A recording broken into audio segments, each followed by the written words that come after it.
Hello, New York Giants fans, and welcome to a new Valentine's Views podcast here on YouTube. The day after the New York Giants opened their 2024 season with an absolutely disastrous performance on Sunday in a 28-6 loss to the Minnesota Vikings. And we'll be doing our post-mortem live today with Tony DelGenio and myself. We'll be discussing Daniel Jones, Brian Daboll, anything and everything. We'll be searching under all sorts of rocks, looking for anything positive to say. So drop some comments, drop some questions in if you have them, and we'll see what we can get to today. So anyway, let's get to it. Tony, thank you for hopping on. I think we're going to have to look long and hard for good things to say, but this was. I'm not sure I want to thank you for inviting me. Well, I need to have somebody else to talk to this morning. I need to have, because I don't think I can. Well, I could, but I don't really want to talk about this alone for the next 45 minutes or so. I just don't want to do it. I just can't. Don't worry, I won't charge you for a therapy session. I'll put a little extra in your stipend this month. Tony, let's start here. I think anyone who reads Big Blue View, anyone who listens to the show here on a regular basis, understands that as I've looked at the Giants off season, I've liked a lot of what they've done in the offseason. I understood a lot of the personnel moves that they made. Bringing in Brian Burns, I thought, was a really good move. Either moving on from Saquon Barkley, we can argue about, but I understood the reasoning for all of that. I thought the Giants had a good offseason just in terms of the way they prepared. I thought it was different this year, more competitive, more intense, some longer practices. I expected them to look more ready to play. And I've said that I feel like Joe Shane and Brian Daboll should not have entered the season on the hot seat. And that the one thing that could put them on the hot seat was 2024 turning into an absolute debacle. And unfortunately, the way that Sunday went, from Daniel Jones' pitiful play to everything else, to the lopsided score, to fans leaving in the third quarter, Brian Daboll's questionable play calling, some questionable personnel stuff, everything that happened on Sunday, unfortunately, opened the door to that debacle taking place. Yeah, and you have to, obviously it's the first game of the season, and so you're going to expect some rough spots, but I didn't see a whole lot of rough spots from the Vikings yesterday. And as as their head coach said in the locker room after the game, we looked more prepared than they were. Mm-hmm. and he was right. And so the question is, why were they, Kevin O'Connell, why was Kevin O'Connell right, and why weren't they better prepared? And it's, I was very critical of Brian Daboll for the way that the Giants prepared a year ago and then walked out on the field and got utterly embarrassed by the Dallas Cowboys in week 1. I said many times that I felt much better about the way that the Giants prepared throughout the spring and the summer for the season this time around.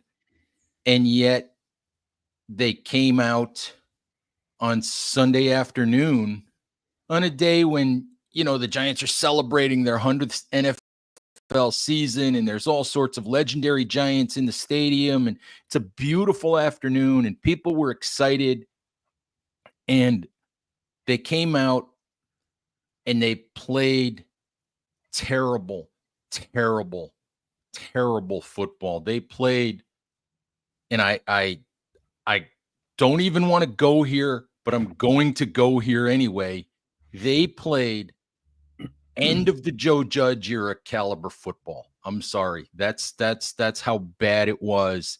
And Brian Daboll, I don't know what happened the last 2 weeks in practice and in setting the roster and some of the moves that they made since the end of the preseason. Brian Daboll has to answer and has to take a hit for the way that the Giants have opened the last 2 seasons. He just has to. I don't know what the reason for it is, but that football team was not prepared to play NFL caliber football on Sunday.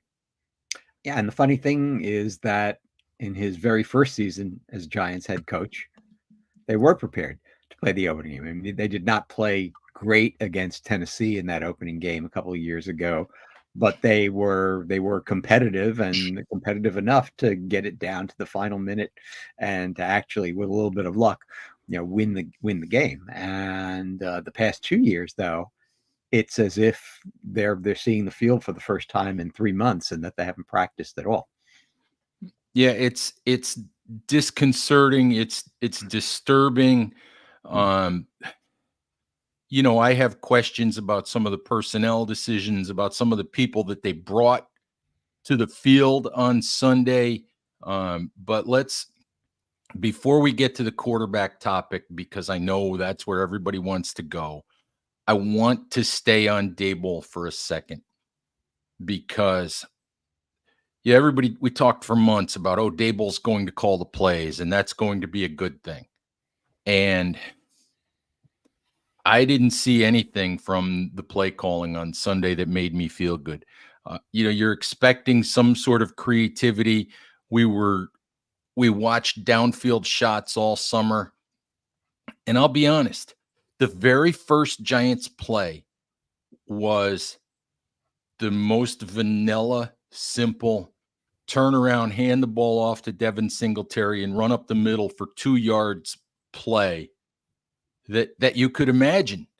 And my first thought was, as soon as I saw that, I was like, uh-oh. I was like, uh-oh.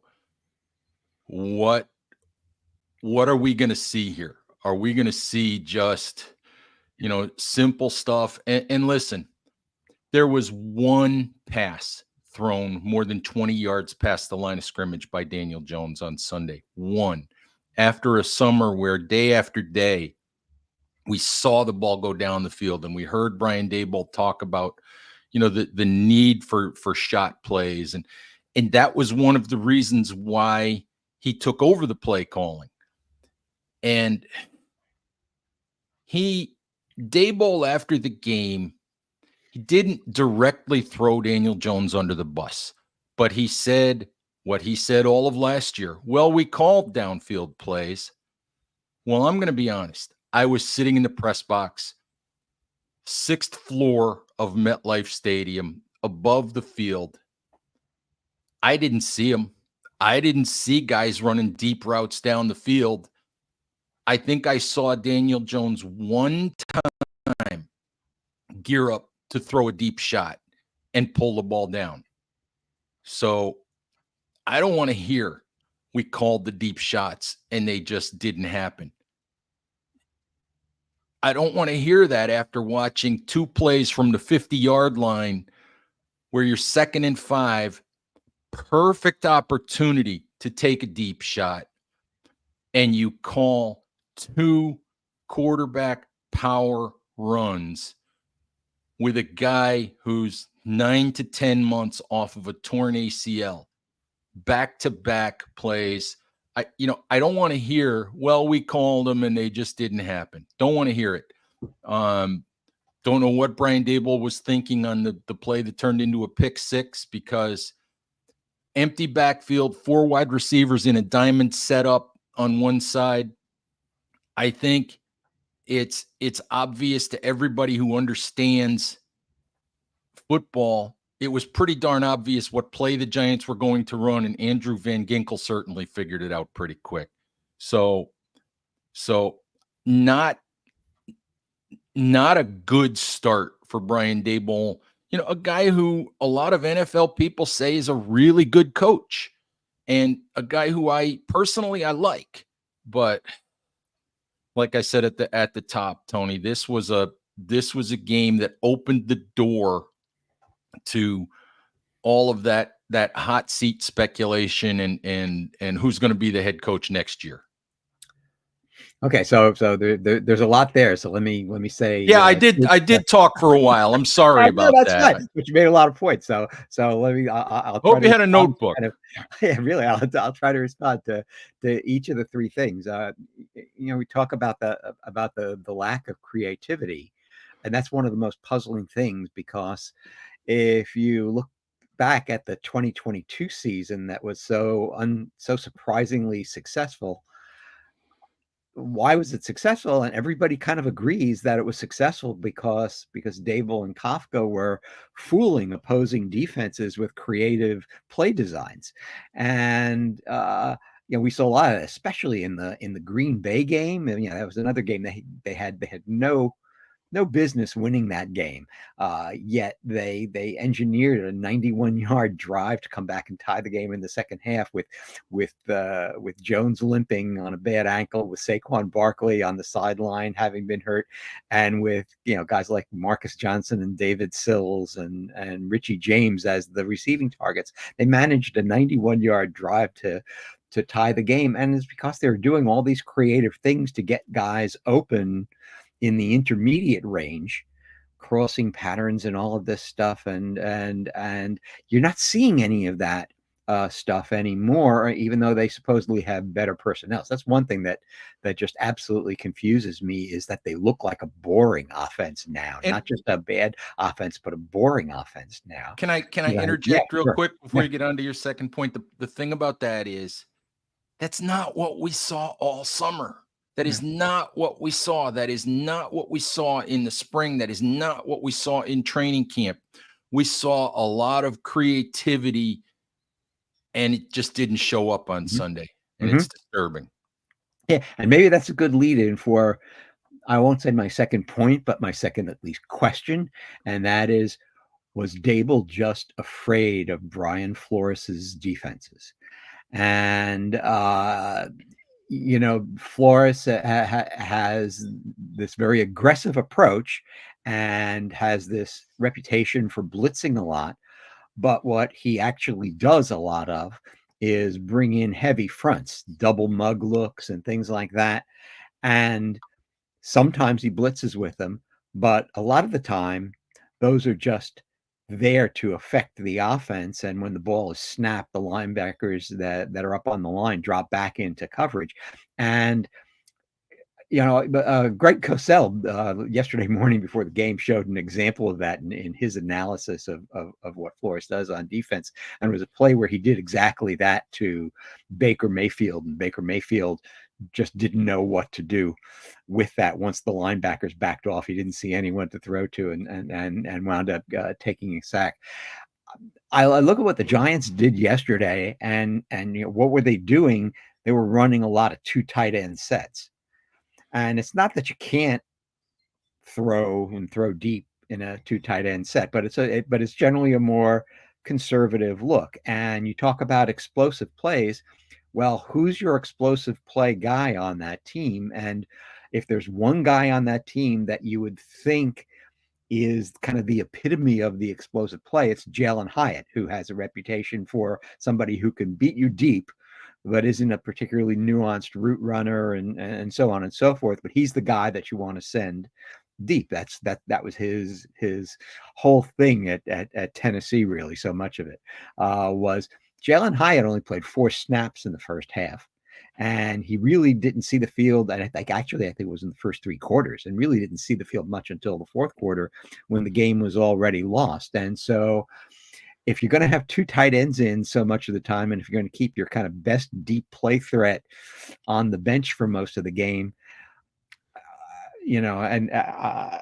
I'm wondering whether he he just didn't know how to attack Flores's defense, and that, I have to admit, just puzzles me for someone who's supposed to be such a genius play caller. So yeah, I'll leave it there, and I don't remember what the last point was, but yeah, I was going to say that the one 20+ yard play, I think, was only barely 20 yards. So they never went truly deep at all.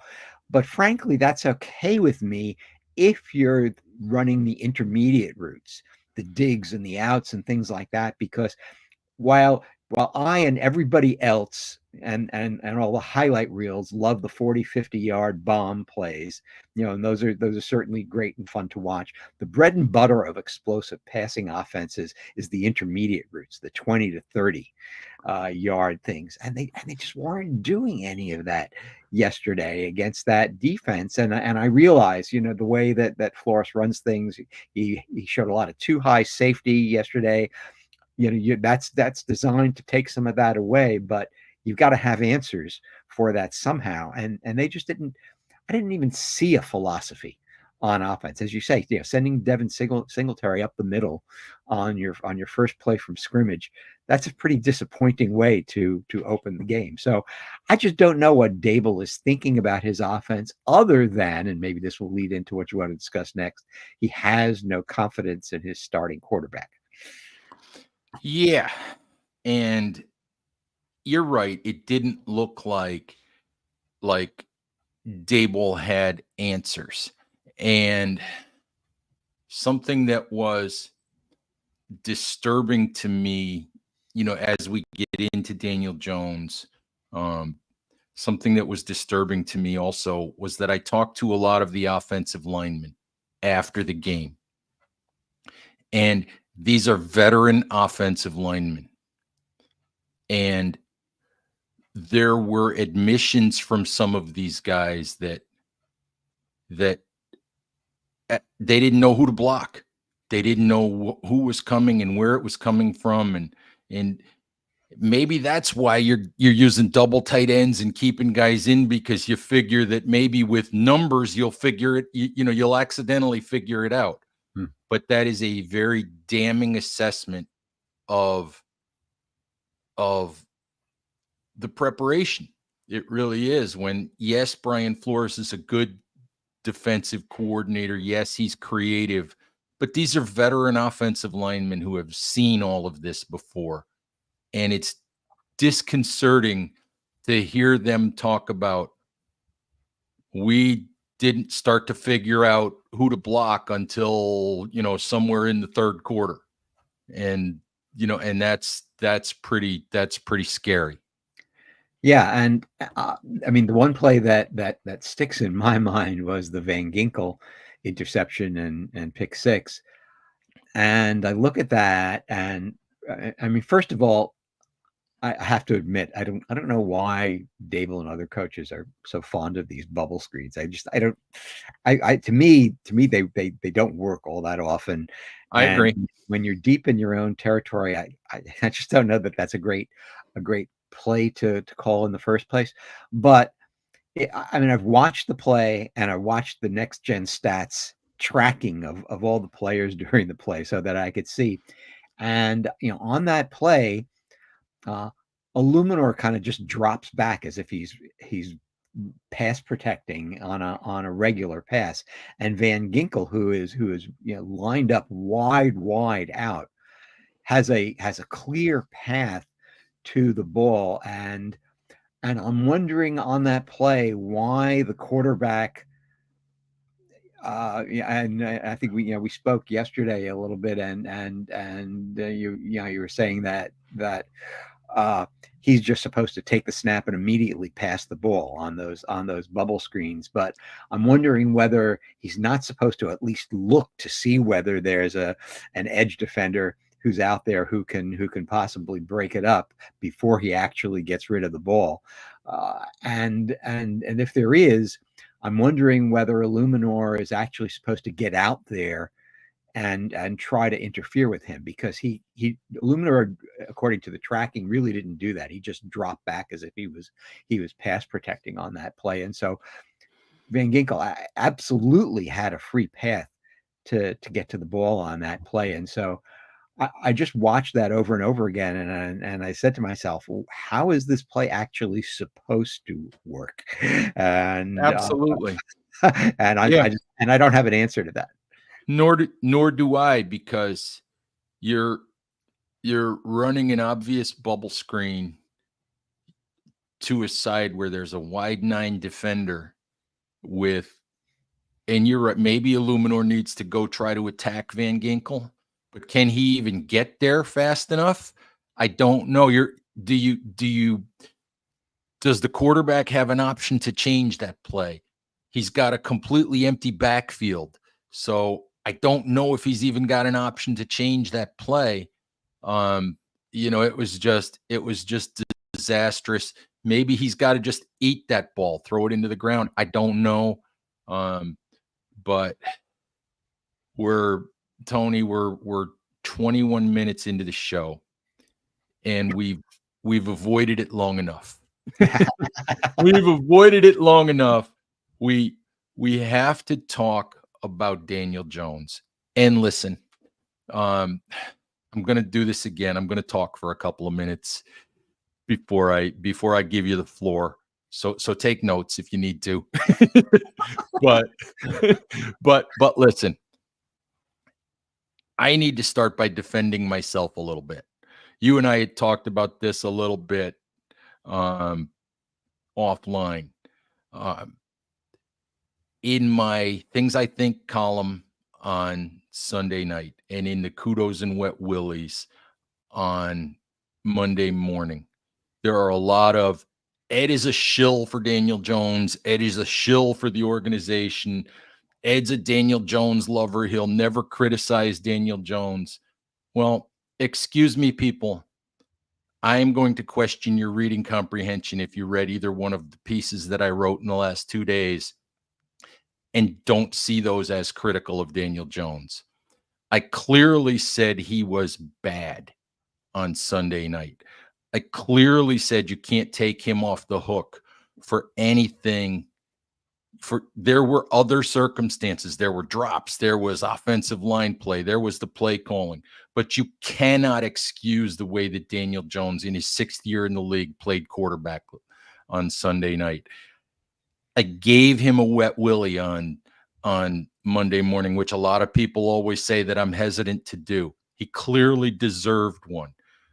You clearly can't win football games with quarterback play like that. He was hesitant. He was uncertain. He looked like he didn't have a feel for the game or really what was going on. He ran himself into at least a couple of those sacks.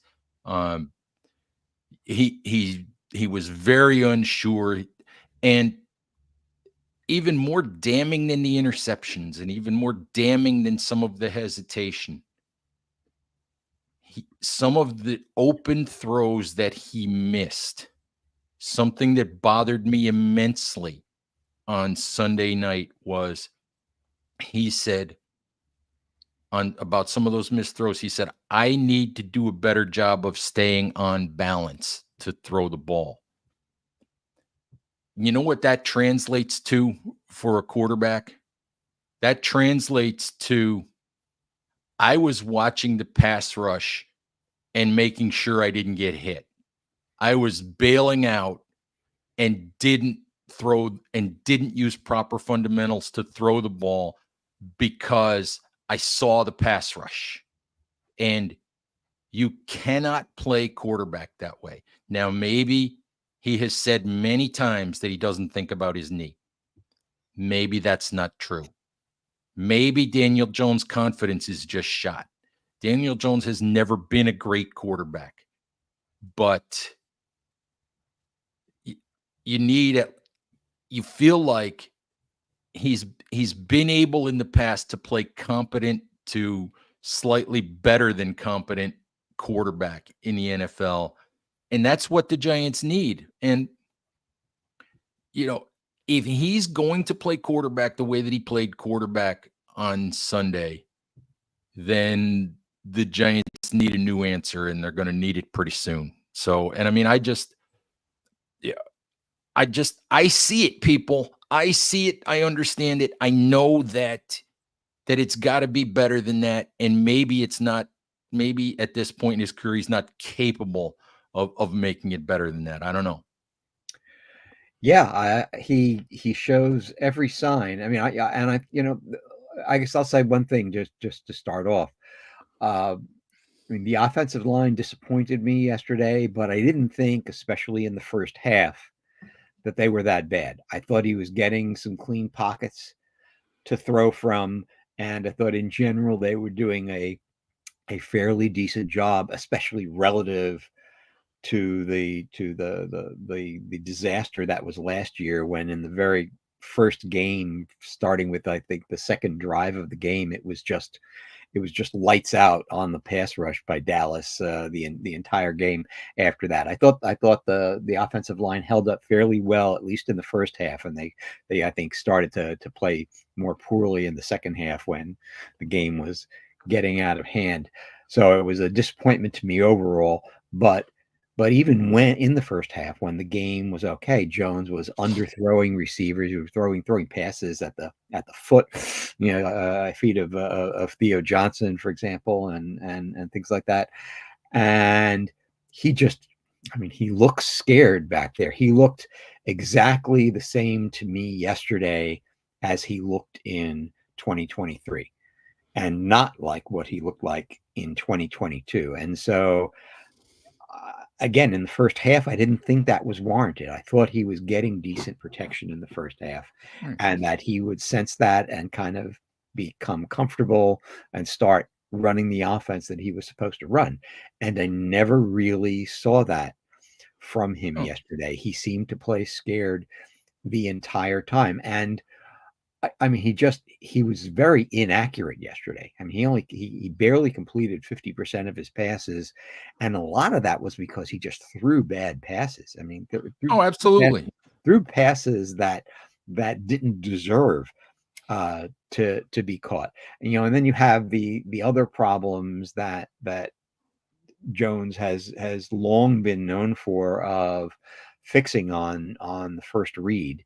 If you watch and granted, the game was over by this time, so it's kind of a moot point. But the second interception that he threw to trying to hit Darius Slayton in the end zone on one of the occasions when they did actually get deep into Minnesota territory, you look at that play, and again, I watched the film of the play, which several people posted on X, and I watched the next gen stats tracking of all the players on the field in that game.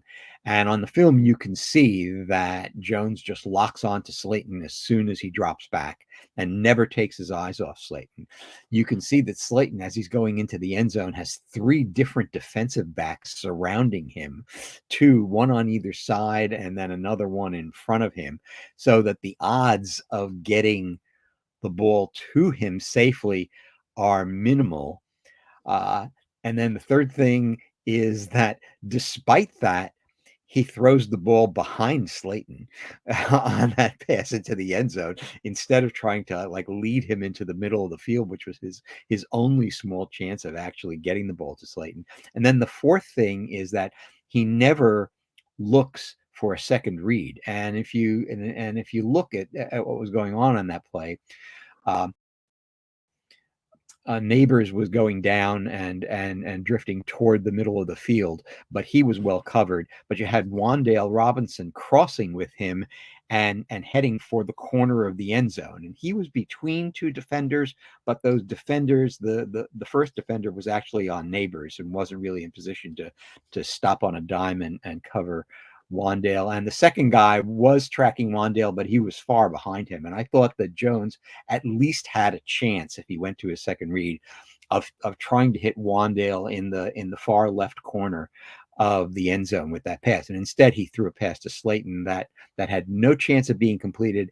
And to top it off, he threw the pass poorly to boot. And so, you see a lot of those things yesterday, and you just say, wow, is he really finished? And has he actually gotten to the point where, where he just has no confidence back there as a quarterback? And he won't say anything about anything. He won't give you any information about in news conferences, so you don't know what's going on. But I look at one of his sacks where somehow Andrew Thomas let a free rusher come in on the left-hand side and instead doubled up one of the other pass rushers. But once that free rusher came in on Jones's left side, I didn't really see a hot read for Jones to go to, but he should have just thrown the ball away or thrown it into the ground or something like that when he saw that coming. Instead, he managed to avoid that sack and then move up in the pocket, but then he managed to get sacked anyway, again, instead of throwing the ball away as he should have. And so there's just all of these awareness issues that he seems to have that I think I throw up my arms and say, wow, you're not correcting these things after all this time. And I have to admit, I got more depressed watching that yesterday than at any time I've seen him. Well, I'm sitting in the press box yesterday, and what I realized and what I turned and said to someone in the press box was, you're watching him play, and as you've said, he looks like he's looking at the rush because he's so used to, maybe it's just that he's so used to that rush coming, whatever the reason is, but he's affected by the rush. His concentration is affected by the rush.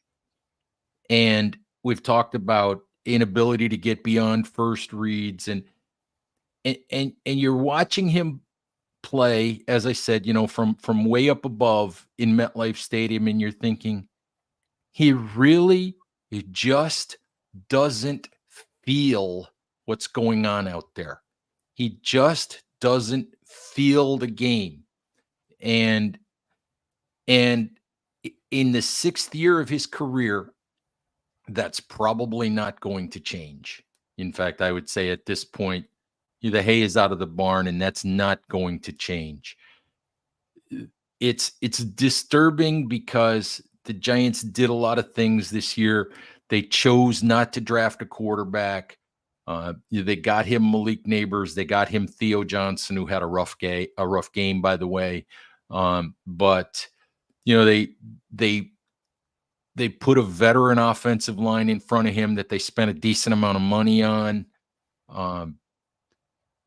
And they were hoping for something like the 2022 version of Daniel Jones. And at this point, the way what we saw on Sunday gives you no confidence, no indication at all that he can give them that. And I don't know when you pull the plug. I don't know what you do. I'll be talking to Brian Daboll later on today. And I'll be interested. I am certain that is going to be a very contentious press conference. I am certain that he's going to be asked a lot of, are you going to bench Daniel Jones questions? Are you at least going to start giving Drew Lock some first team rep kind of questions? And I'm also certain he's going to want to shut those down with a lot of 3 or 4 word answers. So I'm looking forward to being on that call, but I'm not exactly looking forward to the tone of that call. It's just really unfortunate, talking about Jones, talking about Daboll. You want your season to get off to an optimistic start, Tony. The Giants are not the only team that laid a brutal egg in week 1. But they're a team, we said this many, many times. Minnesota was a winnable game, should have been a winnable game at home on a festive day. Sam Darnold at quarterback, who the Giants made look like prime Aaron Rodgers. But that should have been a game that the Giants, could have won. They've got Washington next week. This could turn into a really ugly start, and unfortunately, you hope things get better, but this could get really, really ugly. This, to me, was the one thing that Brian Daboll, Daniel Jones, Joe Shane, the entire Giants team, this is the one thing they absolutely couldn't have happen, was to look like a complete and utter disaster in week 1. Yeah. And I think, how long is the leash on Daniel Jones? Well, I think it's about a month, to be honest. And I think if you get through the first 4 games, so they have Washington coming up next week on the road, which is a good thing. The way he played in the first game, it's good that they're going on the road, and so there's less pressure being on the road. There's less pressure being in Washington, where the Giants and he have had a lot of success over the years. And Washington is a team that's got a good pass rush, and now they have good linebackers. They brought in some veterans, but they still have a suspect secondary. And they've got their own problems on offense with a very talented young quarterback, but one who's behind a porous offensive line and really only has one good wide receiver to throw to. So, that's a very winnable game for the Giants. And if he looks as bad in that game as he did in this game, well, then you've got a trip to Cleveland coming up next. Cleveland was another one of those teams that laid a real egg yesterday. I mean, they looked non-competitive against Dallas, and I see people in the comments, talking about quarterbacks getting PTSD from constant losing. Well, Deshaun Watson seems to have PTSD of some sort or another, because ever since his suspension, he's come back and really played terribly when you consider how highly he was regarded, at least from a football standpoint, before he had his off-field stuff start happening. And he's just looked awful ever since. And he looks like somebody who isn't going to be starting very long himself. And so they'll be walking into a situation in Cleveland where there's a team that has their own problems and perhaps their own fan uprising by that time as well. So he kind of has those next couple of games to try to steady himself and do something good. And then after that is Dallas the next game. Well, and if Dallas is the next game, I think that's at Giants at MetLife, and that could be another ugly affair. And so, I think you've got about until that game before you get to the point where Daboll says to himself, "This just isn't going to work. I've given it 4 games to work, and he's not looking any better. And so, let's pull the plug now."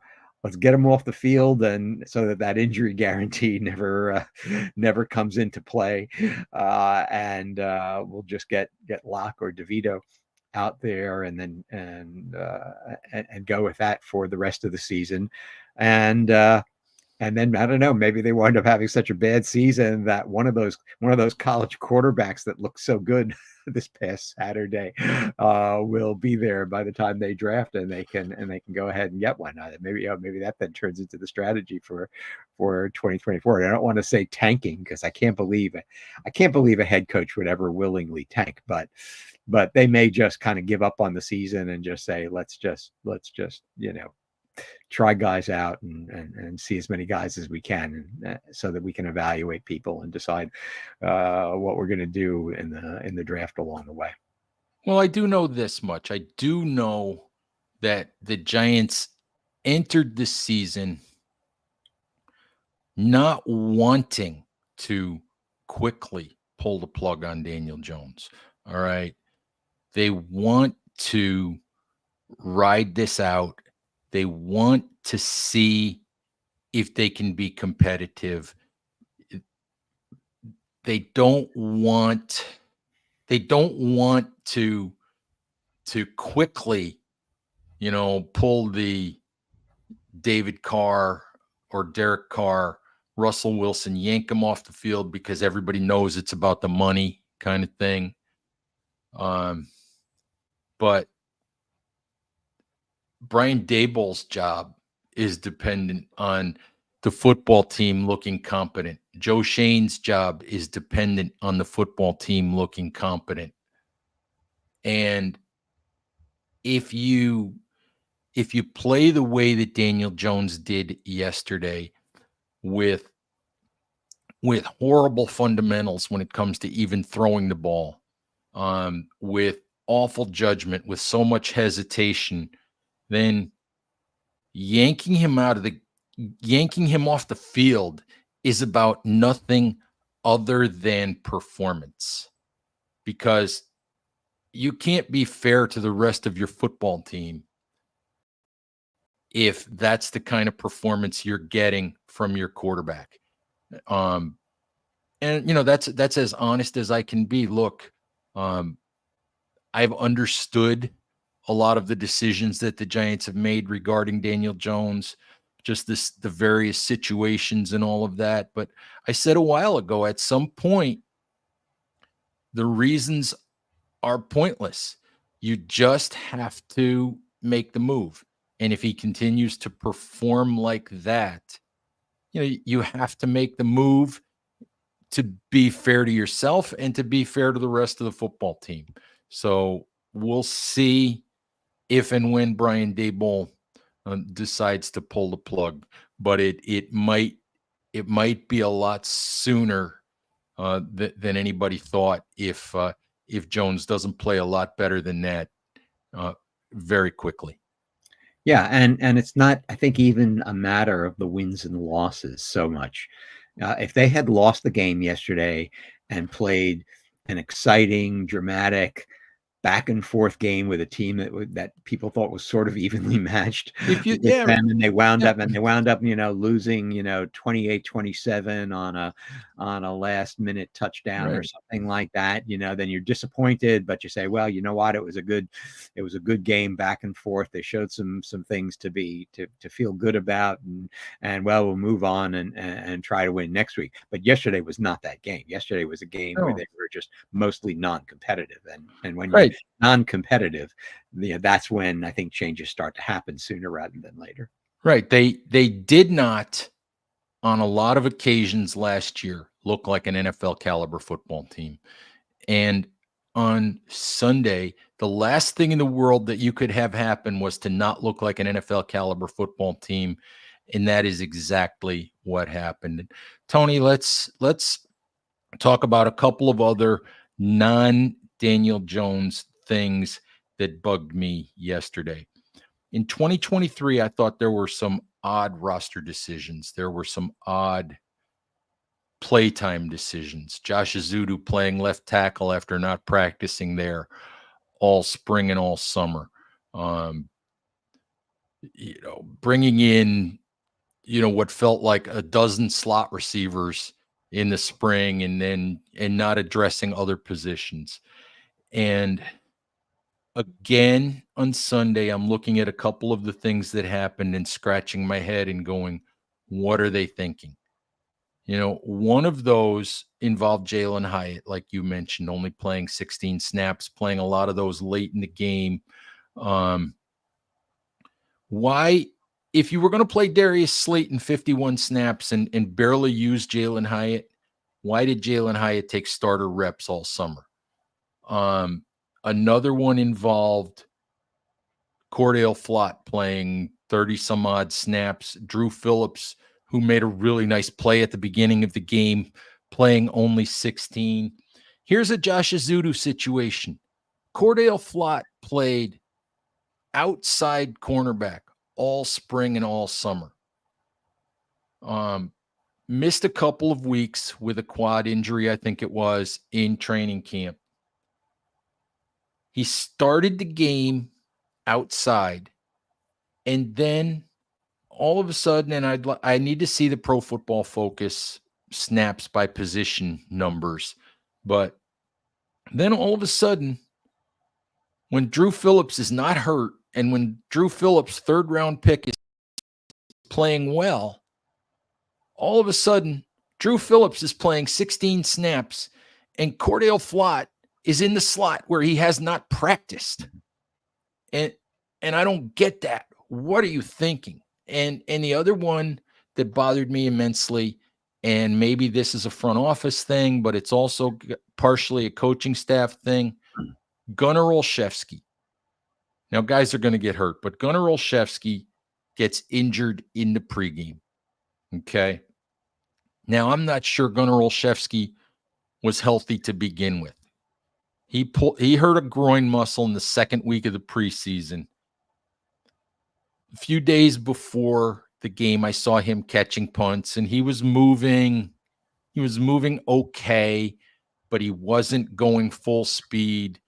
I'm not convinced that he was healthy to begin with. After Isaiah McKenzie got hurt in the final preseason game, to me, this is terrible roster management, okay? You count on Gunnar Olszewski, who you have to know isn't fully healthy. He hasn't been healthy for a month. You count on Gunnar Olszewski to be your punt returner. You work out some guys who are veteran punt returners in the NFL. You sign no one. You do not have a capable punt returner, an experienced punt returner on the roster. You can't really give that job to Adoree Jackson because he just got there. You know, you can't really put him back there. But you put Darius Slayton back there. He muffs a punt.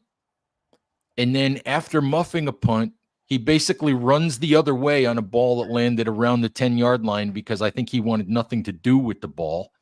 But why do you not sign somewhere along the way another competent punt returner? Why do you go into a game with no option there, especially when you go into the game with 2 openings on your 53-man roster? Mm-hmm. You know, to me, that is just that's a gamble, and it made no sense. You didn't even, you had a year Asante return punts and kickoffs in the preseason, and you don't even have him on your practice squad. So when it came to the punt return situation, the Giants got what they deserved on Sunday. I will not fault Darius Slayton at all because it's not a job he should be trying to do. Yeah. So, but to not have another competent option to return those punts, I thought was just awful. Anyway, that's I don't think I can pick on any more things, Tony. Well, can I pick on one more thing? Sure, go for it. Not that he played poorly yesterday. I thought Darius Musow, played fairly well. I don't know. We'll see what the grades are, but I didn't think he looked terrible back there at linebacker. But how do you keep Isaiah Simmons on the sideline all day without even one snap, whether it be at linebacker or at safety, and he doesn't see the field at all in the opening game, and I didn't understand that one at Nor all. do I, now that you mention it, nor do I understand Micah McFadden, your starting linebacker a year ago. Now I get the fact that it's a different defensive coordinator, but he didn't play a snap on special teams or on defense. And if he's hurt, and we know he hurt his hip in the preseason game, I'm not sure if it was against the Lions or the Texans, but he suffered a hip injury. If he's still hurt, If he's not capable of being on the field, and I will be honest, I talked to him on Friday in the locker room, and he said he was good to go. And players aren't always going to tell you the truth, okay? So take that for what it is. But he looked good to go. He didn't seem to be moving with any difficulty. But if he's not going to play, if he's not ready to play, if you feel like he's still hurt, why is he active? Why is he on the roster? You know, I don't get it. I just don't get it. You could have had somebody else up, somebody else up, who could have used. The other day they cut a backup linebacker, Curtis Bolton, who's a special teams player. Why did they cut the guy if McFadden wasn't going to be able to play? I don't get it. I just don't understand it. So many things, Tony. We could talk forever, I think. Yep. Anyway, I think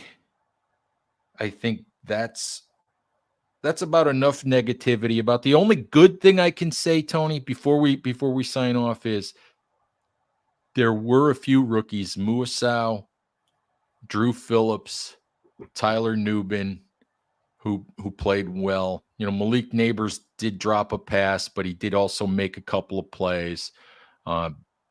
So a couple of rookies who did distinguish themselves a little bit. So there's at least that little tiny ray of sunshine. Yeah. I'll add just one more little thing.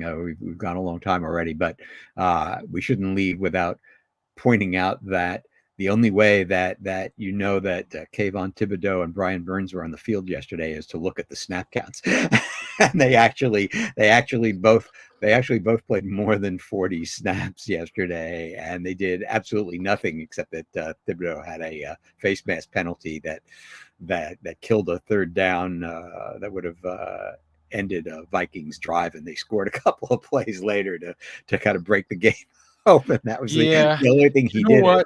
And Brian Burns, I mean, you heard nothing from him all day yesterday. So I don't know whether he even got a single pressure on the quarterback. We'll have to see the stats when they come out. At least Brian Burns had 4 tackles, so at least he had those. The sum total of Kayvon Thibodeau's day was 1 quarterback hit and 1 15-yard penalty that cost the Giants a touchdown. This was your number 5 overall pick. This is a guy in 2022. This is a guy who says he wants to be legendary. And this is a guy who needs to be a whole lot better than that if he wants to be legendary.